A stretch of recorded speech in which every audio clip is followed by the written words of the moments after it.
maling paraan ng pagbebenta. Tagpuan. Loob ng classroom na ginawang tindahan, Electromall, may mga mesa na ginawang display counters. Isang normal na araw ng bentahan sa Electromall, nag-aayos ang mga empleyado habang may mga pumasok ng mamimili.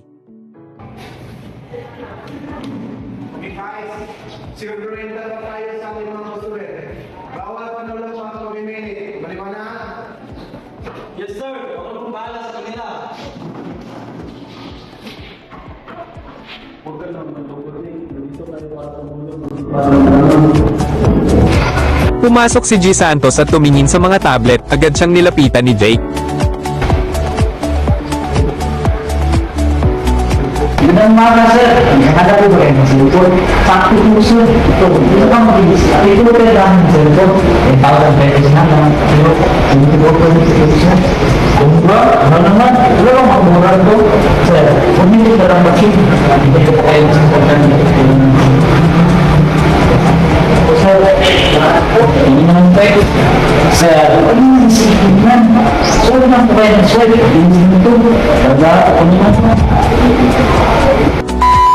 Habang nangyayari yon, si Mario naman ay tumitingin ng cellphone. Lumapit si Juan.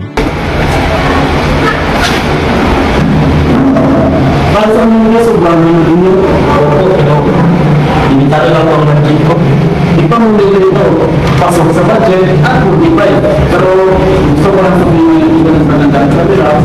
Pero okay na dito sa discipline at classes. Salamat po. Buti at sinabi mo po ito.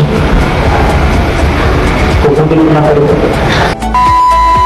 Habang kinukumbinse ni Jake si G. Santos, lumapit si Ben. Teka, ito na yung cellphone na pinalay mo nung nakaraan na yan sila? Oo. Dapat inayos mo yan.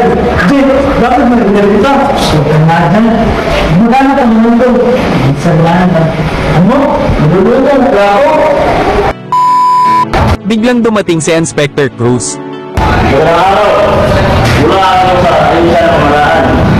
May narating sa amin na limang. Wait lang po! Tungkol saan? May magamit daw na ang impormasyon. Ay isang na nagkita ng sila gusto na makapalo. Ginagawa ko lang ito sa kumakaw sa kumpara. Inspector, niloko niyo ba itong customer? Sira ko yung binibinta niya pero sinabi niya bago. Hindi, sumama ka sa akin. Nalagatan ka na Pinalabas si Jake, nagsama-sama ang mga natirang empleyado. batas. Buti ka sa'yo. Pagkawan ako, hindi dapat nangyari ito, hindi ba sa elektro mo? Sabi wala kami na mapangalaga. Buti na lang, may nagsasabi sa akin ng totoo. Nakiparang ko sa akin. Walang bentang mas mahalaga kaysa sa tiwala ng Diyos. 3 days later.